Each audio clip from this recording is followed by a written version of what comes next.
بسم اللہ الرحمن الرحیم۔ السلام علیکم۔ آپ دیکھ رہے ہیں میرا عشق پاکستان یوٹیوب چینل۔ اگر آپ اس چینل پر نئے ہیں تو اسے سبسکرائب کر لیں اور بیل آئیکن پر کلک کر لیں۔ محب وطن پاکستانیوں، سب سے پہلے تو آپ کو بتائیں گے اس انوکھی حکومت کا انوکھا کارنامہ۔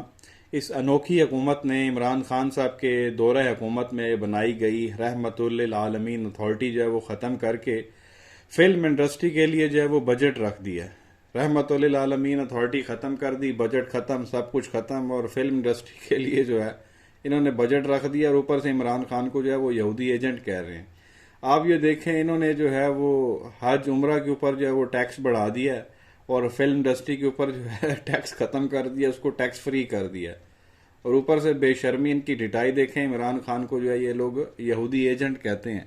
تو یہ آپ اندازہ لگا سکتے ہیں کہ اس طرح کے فیصلے جو ہے ان سے کون کروا رہا ہے، اور وہی کروا رہا ہے جو ان کو یہاں پہ لے کر آیا ہے امریکہ۔ ظاہر سی بات ہے جی، وہ کون سے مسلمان ہیں، ان کو کون سا خیال ہوگا؟ انہی کے کہنے پہ رحمت للعالمین جو ہے وہ اتھارٹی کو ختم کیا گیا، اور فلم انڈسٹری کو جو ہے وہ دوبارہ سے صحیح طرح سے آپ کہہ لیں بحال کیا جا رہا ہے، اور ان کو جو ہے وہ بجٹ دیے جا رہے ہیں، اور اوپر سے سونے پر سہاگا، اس پہ ٹیکس بھی نہیں ہے۔ تو یہ اس انوکھی حکومت کا جو ہے وہ کارنامہ ہے۔ دوسری طرف بات کرنی تھی ان کی، آپ سب انہیں بڑی اچھی طرح سے جانتے ہیں، خان صاحب کی حکومت میں یہ وزیر خزانہ تھے شوکت ترین۔ اب آپ یہ دیکھیں کہ سب سے زیادہ جو ہے وہ حیران شوکت ترین صاحب کر رہے ہیں، جو پی ٹی آئی کے ایک نظریاتی کی طرح لڑ رہے ہیں، ورنہ یہ شروع سے تو پی ٹی آئی میں نہیں تھے۔ جب خان صاحب کی حکومت آئی اس وقت یہ پی ٹی آئی میں آئے، اور اینڈ پہ بالکل خان صاحب نے جو ہے کافی زیادہ فائنینس منسٹر چینج کرنے کے بعد جو ہے وہ خان صاحب نے ان کو فائنینس منسٹر بنایا، اور یہ ایک نظریاتی کی طرح لڑ رہے ہیں۔ ورنہ جو ماہر معیشت یا ماہر بینکاری، وہ تو حکومت کی جو ہے وہ خدمات کی حد تک ہی محدود رہتے ہیں، وہ اس طرح سے کبھی بھی آپ کہہ لیں کہ سیاست یا ڈیفینڈ وغیرہ نہیں کرتے، وہ نظریاتی نہیں ہوتے۔ یہ پہلے شخص ہیں جو خان صاحب کے لیے لڑ رہے ہیں، پاکستان کے لیے لڑ رہے ہیں، حق اور سچ کے جو ہے وہ ساتھ کھڑے ہیں۔ اور آج شوکت ترین صاحب نے جو ہے وہ بڑا زبردست وار بھی کیا ان لوگوں پہ۔ آپ سمجھ رہے ہیں کہ میں کن کے بارے میں بات کر رہا ہوں۔ شوکت ترین صاحب کا کہنا تھا کہ مجھے گھر سے نکالنے کے بعد اب یہ کہہ رہے ہیں کہ گھر کیسے چلانا ہے۔ یہ ایسے ہی ہے کہ آپ کو جو ہے وہ کوئی آپ کے گھر سے نکالے اور پھر آپ سے ہی پوچھے کہ یار یہ گھر چلانا کیسے ہے، ہم تو نہیں چلا سکتے۔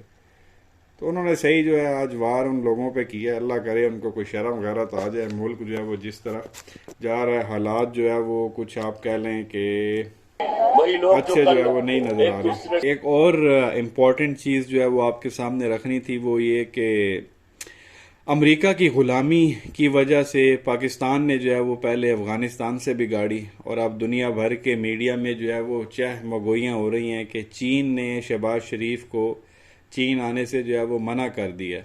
تو اب آپ کو پتہ ہے کہ جنرل باجوہ وہاں چین پہنچ گئے ہیں، چینی صدر نے جو ہے وہ جنرل باجوہ کو وہاں بلایا، وزیر اعظم کو نہیں بلایا، ایک ادارے کے جو ہے وہ سربراہ کو جو ہے وہاں پہ بلا لیا ملاقات کے لیے، اور بتایا یہی جا رہا ہے کہ یہ جو میٹنگ ہوئی ہے اس کے جو نتائج ہیں وہ کوئی حوصلہ افزا جو ہے وہ نہیں نکلے۔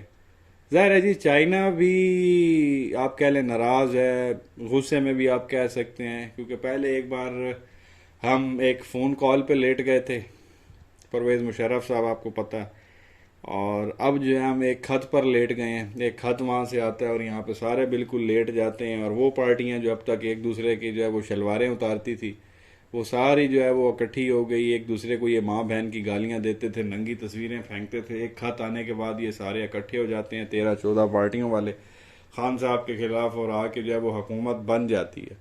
اور سب کو پتہ ہے کہ یہ اکٹھے کبھی بھی نہیں ہو سکتے تھے اپنے طور پہ، اگر انہوں نے ہونا ہوتا تو یہ پہلے ہی ہو جاتے۔ تو ان کو اکٹھا کیا گیا، اور اکٹھا کرنے والا کون تھا یہ آپ اچھی طرح سے جانتے ہیں۔ اور بات یہ ہے جی پیارے پاکستانیوں، لڑائی بس اتنی سی ہے کہ چوکی دار یہ کہتے ہیں کہ ہمیں کیش کاؤنٹر پر جو ہے وہ بٹھایا جائے، اور مالک کہتا ہے کہ جی بندوق پکڑو اور گیٹ کے باہر بیٹھو۔ اب چوکی دار ہی بولے جی نہیں جی میں نے تو بیٹھنا ہے کاؤنٹر پہ، کیش کاؤنٹر پہ، اور کیش کو دیکھنا ہے، میں نے خود کاؤنٹنگ کرنی ہے، میں نے دیکھنا ہے۔ اور باہر نہیں بیٹھنا، تو پھر وہی نتیجہ نکلتا ہے جو اس وقت ملک کے ساتھ ہوا پڑا. اور یہی مسئلہ آپ کہہ لیں خان صاحب کی حکومت میں ہی تھا، اور اسی وجہ سے شاید خان صاحب کی جو ہے مخالفت کی گئی، اور خط آنے کے بعد جو ہے وہ خان صاحب کو حکومت سے جو ہے وہ نکالا گیا. ابھی جو اس وقت آپ کہہ لیں ملک ہے ہمارا، یہ اس وقت غیرت اور بغیرت کی جو ہے وہ دہلیز پہ کھڑا ہوا ہے. فیصلہ جو ہے وہ عوام نے کرنا ہے، اور عوام جو ہے بدقسمتی سے معذرت کے ساتھ لگتا نہیں ہے کہ وہ جاگے گی. ناممکن سی چیز یہ لگ رہی ہے، لیکن آفرین ہے خان صاحب پہ، وہ پھر بھی جو ہے وہ ڈٹ کے کھڑے ہیں. صحیح معنوں میں جو ہے وہ خان صاحب جو ہے وہ لوہے کا چنا ہے. بڑی کوشش کی گئی، سب لوگ جو ہے وہ ایک طرف ہوئے، لیکن خان صاحب نے جو ہے وہ پھر بھی ہار نہیں مانی، اور ابھی بھی جو ہے وہ ڈٹے ہوئے ہیں، اور پوری جو ہے وہ کوشش کر رہے ہیں، اور عوام کو جو ہے وہ جگانے کی کوشش کر رہے ہیں. اب دیکھنا یہ ہے کہ خان صاحب اگر لانگ مارچ کی کال دے دیتے ہیں تو کیا عوام اتنی تعداد میں نکلے گی کہ وہ اپنا حق لے سکے.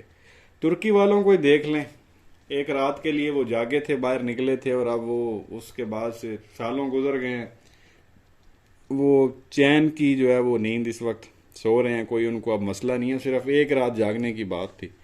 تو اگر یہ عوام کوئی 5-7 گھنٹوں کے لیے بھی جاگ جائے تو ملک جو ہے ہمارا بالکل ٹریک پہ آ جائے گا، ٹھیک ہو جائے گا، کسی قسم کا جو ہے وہ کوئی مسئلہ نہیں ہوگا.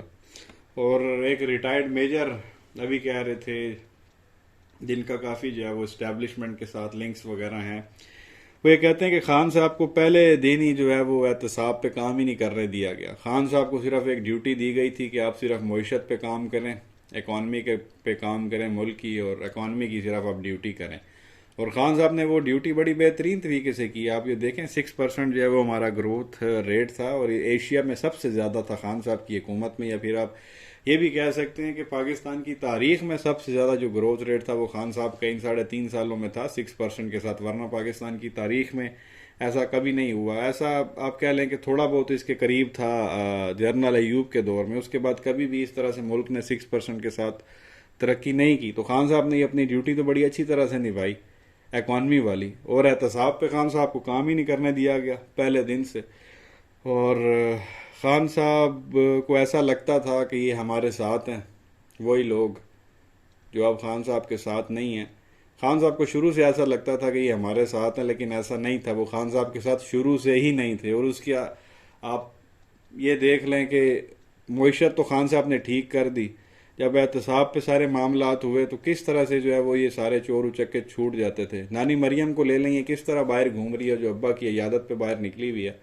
ابا جو ہے وہ 2.5 سال سے اشتہاری ہے، تو یہ عورت ابا کی عیادت کے لیے باہر آئی تھی، لیکن 2.5 سال اس کو بھی ہو گئے ہیں. تو وہ کچھ ہوا، کوئی ضمانت وغیرہ اس کی کینسل ہوئی اور وہ واپس اندر گئی نہیں. کتنے لوگ پکڑے گئے؟ وہ کون لوگ تھے جنہوں نے نواز شریف کو جو ہے وہ باہر بھجوایا؟ آپ خان صاحب کو اچھی طرح سے جانتے ہیں. آپ کو لگتا ہے کہ خان صاحب نے جو ہے وہ نواز شریف کو باہر خود جانے کی اجازت دی ہوگی؟ جس طرح کے جو ہے وہ ماحول پیدا کیا گیا اور جس طرح سے وہ گیا، تو کن لوگوں نے جو ہے وہاں پہ بھجوایا؟ اور اسی دوران آپ کو پتا ہے کہ ایک ایکسٹینشن ہوئی تھی اسی مہینے میں 2,000 روپے دے رہے ہیں. ساتھ ایک گارڈ بھی دینا تھا. ویسے 40,000 سے کم آمدنی والے کو ہم 2,000 روپیہ دے رہے ہیں. ان لوگوں نے جو ہے وہ اشتہار دینا شروع کر دی ہیں اخباروں میں. اب آپ یہ دیکھیں، 2,000 روپے رہے ہیں اور اشتہار کے اوپر انہوں نے 5 کروڑ روپیہ لگا دیا. تو اس طرح سے جو ہے ملک کو تباہ کیا جا رہا ہے، اور تباہی کی طرف یہ لوگ لے کے جا رہے ہیں، اور کسی کو جو ہے وہ شرم نہیں آ رہی اس وقت. اور عوام بھی جو ہے معذرت کے ساتھ اس وقت سوئی ہوئی ہے، لیکن خان ڈٹا ہوا ہے. حالات سارے اوپن بک کی طرح سب کو نظر آ رہے ہیں، لیکن کوئی ایکشن لینے کو جو ہے وہ تیار نہیں ہے. آپ کیا کہیں گے؟ نیچے کمنٹ سیکشن میں اپنی رائے کا اظہار ضرور کریں. ویڈیو کو لائک کریں، چینل کو سبسکرائب کریں، بیل آئیکن پر کلک کریں. شکریہ.